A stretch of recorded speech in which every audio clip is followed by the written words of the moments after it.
Dear students,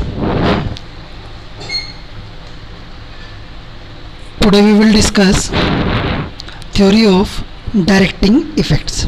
In previous class or video, we already discussed the effect of monosubstitution on the orientation of coming substituent on the benzene ring. They may be activating or deactivating groups which are present on the benzene and decide the position of coming substituent on the benzene ring. Theory of directing effects, as we have just seen, a group on the aromatic ring exert a major effect on the pattern of further substitution. We can make these three generalizations. First is, if there is a lone pair of electron on the atom bonded to the ring, the group is an orthopara director. अगर कोई भी group ऐसा attach है benzene से जिसके पास lone pair of electrons हैं, वो हमेशा ऑर्थो पैरा डायरेक्टर होगा. Second is, if there is a full or partial positive charge on the atom bonded to the ring, the group is meta director. Means अगर कोई ऐसा mono substitution है benzene के ऊपर जिसके पास फुल और पार्शियल पॉजिटिव चार्ज है, वो हमेशा मेटा डायरेक्टर होगा. Next is, third point is, alkyl group are ortho para director. जितने भी आपके एल्काइल ग्रुप्स हैं सब ऑर्थोपैरा डायरेक्टर होते हैं. Rate of electrophilic aromatic substitution is determined by the slowest step in the mechanism. जो रेट है किसी भी इलेक्ट्रोफिलिक एरोमेटिक सब्स्टिट्यूशन का, वो हमेशा स्लोएस्ट स्टेप से डिटरमाइन होता है. Which is almost every reaction of an electrophile with the aromatic ring is attack of the electrophile on the ring to give a resonance stabilized cation intermediate. किसी भी electrophilic aromatic substitution reaction का rate हम किससे determine करते हैं? जो सबसे slowest step होगा उस मैकेनिज्म के अंदर, उससे हम डिटरमाइन करते हैं. जितनी भी रिएक्शंस हैं इलेक्ट्रोफिलिक एरोमेटिक सब्स्टिट्यूशन रिएक्शन है एरोमेटिक रिंग के साथ, अगर कोई इलेक्ट्रोफाइल आकर के उस पर अटैक करता है तो वो क्या करता है? सबसे पहले रेजोनेंस स्टेबलाइज कैटायन इंटरमीडिएट बनाता है. आपने पढ़ा था इलेक्ट्रोफिलिक एरोमेटिक रिएक्शंस, जब हमने आपको पढ़ाई थी, जब बताया था उनके बारे में, तो आपने देखा था कि फर्स्ट स्टेप में जब कोई इलेक्ट्रोफाइल आता है तो वो क्या करता है? रेजोनेंस स्टेबलाइज्ड कैटायन या इंटरमीडिएट्स फॉर्म करता है. तो इसी तरीके से अगर कोई उसके पास अनदर सब्स्टिट्यूशन आता है, देन वो अगेन क्या करेगा? एक कार्बोकैटायन बनाएगा जो कि रेजोनेंस स्टेबलाइज स्ट्रक्चर्स देगा. Thus we must determine which of the alternative carbocation intermediate is the more stable. हम इस रेजोनेंस स्टेबलाइज कैटायन इंटरमीडिएट की हेल्प से हम पता करते हैं कि इनमें से कौन सा कार्बोकैटायन मोस्ट स्टेबल है. जो जितना ज़्यादा स्टेबल होगा मींस वो रिएक्शन सबसे ज़्यादा फास्ट होगी, उसका रेट सबसे ज़्यादा फास्ट होगा. That is, we need to show which of the alternative cationic intermediate has the lower activation energy for its formation. ज़्यादा स्टेबल होगा तो एक्टिवेशन एनर्जी कम होगी, जाहिर सी बात है, और ये उसके लिए सबसे ज़्यादा, ये जिस भी सब्स्टिट्यूशन में आएगा वो ही इसके लिए सबसे ज़्यादा फेवरेबल होगा. अगर कोई ऑर्थोपैरा कार्बोकैटायन सबसे ज़्यादा स्टेबलाइज है तो मीन्स वो उसके लिए फेवरेबल है, उसी रिएक्शन का रेट सबसे ज़्यादा होगा. अगर मेटा के अंदर जो रेजोनेंस स्टेबलाइज स्ट्रक्चर्स हैं वो ज़्यादा स्टेबल हैं, ऑर्थो पैरा से ज़्यादा स्टेबलाइज हैं, तो जाहिर सी बात है मेटा रिएक्शन के लिए वो ज़्यादा रेट ऑफ रिएक्शन होगा और आपका वो रिएक्शन उसके लिए फेवरेबल होगी। Example, nitration of anisole. Anisole, you can see OCH3 is present on the benzene ring. This is the anisole. जो फर्स्ट स्टेप है किसी भी सब्स्टिट्यूशन के अंदर वो उसका स्लोएस्ट स्टेप होता है। उसी स्टेप में आप देखेंगे इलेक्ट्रोफाइल किसके पास जाता है, बेंजीन के पास जाता है और क्या बनाता है, एक सीरीज़ बनाता है किसकी, रेजोनेंस स्ट्रक्चर्स की, कार्बोकेटायन की जो रेजोनेंस स्ट्रक्चर है उनकी सीरीज़ बनाता है। ठीक है, तो उसी जो रेजोनेटिंग स्ट्रक्चर्स हैं ये अगर ये स्टेबल हैं, मान लीजिए अगर आप एनिसोल का नाइट्रेशन कर रहे हैं और वो मेटा पे पोजीशन पे जाता है, उसके बाद जो रेजोनेंस स्टेबलाइज स्ट्रक्चर्स फॉर्म्ड होते हैं अगर वो हाईली स्टेबल हैं तो जाहिर सी बात है मेटा सब्स्टिट्यूशन होगा। लेकिन अगर नाइट्रेशन ऑर्थो पैरा पोजीशन पे होता है और वो मोर स्टेबल हैं in comparison to the meta resonating structures, then जो सब्स्टिट्यूशन है वो कौन सी पोजीशन पे होगा, मेटा पोजीशन। तो ये डिपेंड करता है stabilization of resonance stabilization of carbocation पे।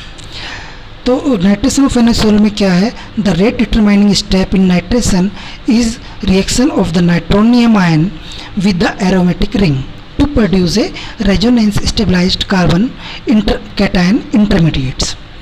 Figure shows the cation intermediate formed by the reaction meta to the methoxy group. The figure also shows the cationic intermediate formed by the reaction para to the methoxy group. यहाँ पे इसने दोनों reactions को दिखाया है, Meta को भी और पैरा को भी, दोनों को हम कंपेयर करेंगे कि किस में ये जो रेजोनेंस स्टेबलाइज स्ट्रक्चर्स हैं मोर स्टेबल स्ट्रक्चर देते हैं। उसके बाद हम डिसाइड करेंगे कि ये जो सब्स्टिट्यूशन है वो मेटा पे होगा कि ऑर्थो पैरा पे होगा। The intermediate formed by the reaction at Meta position, अगर मेटा पोजिशन की बात करें, is a hybrid of three major contributing structure, three resonating contributing structures देगा। ठीक है, A, B and C. These three are only important contributing structure we can draw for the reaction at meta position. हम केवल 3 structures ही draw कर सकते हैं, possibility जो है, और वो ऑल 3 क्या है, A, B and C. You can see nitro group goes to the meta position and this positive charge move across the benzene ring at para, ortho and para position. Now come to the ortho para position के अगर हम देखें, अगर ये nitro group para position पे जाता है तो what will happen? The cationic intermediate formed by the reaction at para position is a hybrid of 4 major contributing structure. इसके अंदर D, E, F and G, आप देखिए D, E, F and G are the resonating structures of at the para position. What is important structure in all these 4 structure is the F. You can see in F the positive charge on oxygen of the substituted oxygen of substituted OCH3 positive charge is stabilized by the ring. F is the most stable ring. You can see positive charge is stabilized by the ring electrons. F is that all atoms in it have complete octet. इनका octet जो है वो complete है, which means that this structure contribute more to the hybrid than structure D, E or G, because the cation formed by the reaction at an ortho or para position on any sol has a greater resonance stabilization and hence a lower activation energy for its formation. Nitration of any sol occurs preferentially in the ortho and para positions. You can see no any charge on F means all octet of whole ring is complete. All atoms have complete octet only in F structure, F resonating structure. You can see D, E and G all have positive charge, they don't have their complete octet. Complete octet means their orbitals are not fully filled with electrons. If any positive charge means they have the deficiency of electron. But in F structure you can see all carbons of or hydrogen have complete octet. So ortho para substitution is favorable for the anisole. Then meta. Next example to understand this stabilization is nitration of nitrobenzene. You can see in nitration of nitrobenzene, the resonance stabilized cations intermediate formed by the reaction of nitronium ion meta to the nitro group and also para to it. Each cation in the figure is a hybrid of 3 contributing structure. No additional one can be drawn. Now we must compare the relative resonance stabilization of each hybrid. You can see at para position E structure, it is a most discomfort structure. It is the most discomfort structure because nitro group already a electron withdrawing group, and you can see a positive charge on the bond or on the atom which attaches to this nitro group. Means already nitro group is the deactivating group. It takes the electrons from the ring, but from where it will take, it already have the positive charge. This is destabilization of the structure. Means electron उसके पास है नहीं, उस atom के पास जिससे कि वो electron लेना चाहता है, वहाँ पे क्या चार्ज है, पॉजिटिव चार्ज है, ऑलरेडी वो डेफिशिएंट है इलेक्ट्रॉन्स के लिए और नाइट्रो ग्रुप उससे इलेक्ट्रॉन चाहता है, तो ये सबसे ज़्यादा डिस्टेबलाइजिंग स्ट्रक्चर है। तो नाइट्रो के अंदर अगर आप देखेंगे तो जो सब्स्टिट्यूशन होगा नाइट्रोबेंजीन में वो कौन से पोजीशन पे होगा, मेटा पोजीशन पे। आप देखेंगे मेटा पे ऐसा कहीं पे कोई भी स्ट्रक्चर नहीं है जहाँ पे कि उस कार्बन पे जो कि अटैच है नाइट्रो से उस पे कोई पॉजिटिव चार्ज हो।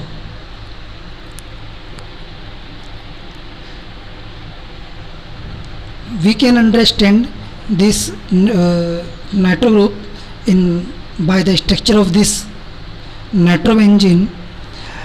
If we draw a Lewis structure for the nitro group showing the positive formal charge on nitrogen, we see that contributing structure places positive charge on the adjacent atom.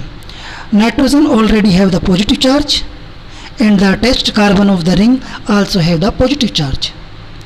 This is highly destabilizing. Why nitrogen have the positive charge? Because this nitrogen attached to the two oxygens which have the negative charge or number of electrons, more electronegative than nitrogen. So it produces the partial positive charge on the nitrogen. So it is highly unstable structure. You can read because of the electrostatic repulsion thus generated, structure E makes only a negligible contribution to the hybrid. none of the contributing structure for reaction at meta position place positive charge on adjacent atom. मैंने आपको पहले ही बताया है कि हम Meta का अगर देखें तो उस पर ऐसा कहीं भी एडजेसेंट कार्बन पे नाइट्रो के एडजेसेंट पे कहीं भी पॉजिटिव चार्ज नहीं आता है, लेकिन आप देखेंगे ऑर्थो पैरा में अगर हम देखेंगे तो पॉजिटिव चार्ज आता है और नाइट्रोजन ऑलरेडी क्या है उसके पास पॉजिटिव चार्ज है, तो एक इलेक्ट्रोस्टैटिक रिपल्सन जनरेट हो जाता है. As a consequence resonance stabilization of the cation formed by the reaction at meta position is greater than that of a cation formed by the reaction at para position. Second paragraph, because of the electrostatic repulsion thus generated, structure E makes only a negligible contribution to the hybrid. None of the contributing structure for reaction at meta position places positive charge on the adjacent atom. As a consequence, this is the same paragraph, same thing he is saying कि electrostatic repulsion generate होता है जिसकी वजह से इस structure को ये क्या करता है डिस्टेबलाइज कर देता है, लेकिन ऐसा मेटा के अंदर नहीं है. इसका मतलब मेटा ज़्यादा स्टेबलाइज है in comparison to the ortho para. तो जो फेवरेबल रिएक्शन है इसके लिए वो कौन सी है या कौन सी पोजीशंस पे आएगा दूसरा सब्स्टिट्यूएंट, वो मेटा पोजीशन पे आएगा. To summarize, any substituent on aromatic ring that further stabilize the cation intermediate direct orthopara and any group that destabilize the cation intermediate direct meta. Now come to the theory of activating or deactivating effects. We already discussed this thing so many times in previous slides. You can see any resonance effect such as that of NH2OH and OR which delocalize the positive charge on cation intermediate lower the activation reaction. ऐसा कोई भी compound है जो कि delocalise कर देता है positive charge of cation को, कैटायन इंटरमीडिएट को, वो क्या करता है एक्टिवेशन एनर्जी को कम कर देता है. डिलोकलाइजेशन मतलब उसको इक्वली डिस्ट्रीब्यूट कर देता है पूरे रिंग के अंदर. ऐसा कोई भी रेजोनेंस इफेक्ट अगर किसी ग्रुप की वजह से पड़ता है तो वो उसको कम करता है और कम कर देता है एक्टिवेशन एनर्जी को और उसको स्टेबलाइज कर देता है. And it's activating toward further electrophilic aromatic substitution. तो कोई भी ग्रुप आता है तो वो इजीली जाके ऑर्थोपैरा पोजीशन पे अटैच हो जाता है. That is this group increase the rate of electrophilic aromatic substitution compare with the rate at which benzene itself. तो बेंजीन के कंपेरिजन में क्या होगा कि वो रेट इंक्रीज हो जाएगा अगर वो डीलोकलाइज करते हैं पॉजिटिव चार्ज को. सेकेंड इज एनी रेजोनेंस और inductive effect such as that of NO2, CO, SO3H, CCl3, CF3 which decrease electron density on the ring. ये क्या करते हैं, जितने भी ग्रुप मैंने बताए क्या करते हैं, इलेक्ट्रॉन्स को ले लेते हैं रिंग पे से और इलेक्ट्रॉन डेंसिटी को कम कर देते हैं. तो जाहिर सी बात है जब इलेक्ट्रॉन डेंसिटी कम करेंगे तो वो रिंग को डीएक्टिवेट कर देते हैं. तो फर्दर सब्स्टिट्यूशन के लिए क्या करेंगे, डीएक्टिवेट कर देंगे. That is this group decrease the rate of further electrophilic aromatic substitution compare with the rate at which benzene itself react. Next is any inductive effect such as that of CH3 or another alkyl group which release electron density towards the ring activate the ring towards further substitution. देखिए मैं आपको पहले बता चुका कि एक resonance effect होता है, एक इंडक्टिव इफेक्ट होता है. इंडक्टिव इफेक्ट में क्या होता है कि जो बॉन्ड के इलेक्ट्रॉन्स हैं वो क्या करते हैं, वो जो भी मोर इलेक्ट्रोनेगेटिव होता है उसकी तरफ मूव कर जाते हैं. आप देखेंगे एल्काइल वगैरह और बेंजीन में जो होता है, बेंजीन ज़्यादा इलेक्ट्रोनेगेटिव होती है तो वहाँ पे जो इंडक्टिव इफेक्ट वर्क करता है वो क्या करता है, रिंग की तरफ इलेक्ट्रॉन को भेजता है. लेकिन हेलोजेंस क्या होते हैं, वो ज़्यादा इलेक्ट्रोनेगेटिव होते हैं तो क्या करते हैं, इंडक्टिव इफेक्ट में इलेक्ट्रॉन्स को ले लेते हैं, इसीलिए वो डीएक्टिवेटिंग में आते हैं. माइल्ड डीएक्टिवेटिंग ग्रुप्स होते हैं, ठीक है, और आपका फर्दर सब्स्टिट्यूशन को डिसाइड करते हैं. तो हेलोजेंस के अंदर जो मैंने आपको बताया था कि ये ऑर्थोपैरा डायरेक्टिंग होते हैं लेकिन डीएक्टिवेटिंग होते हैं. डीएक्टिवेटिंग इसलिए होते हैं due to their inductive effect.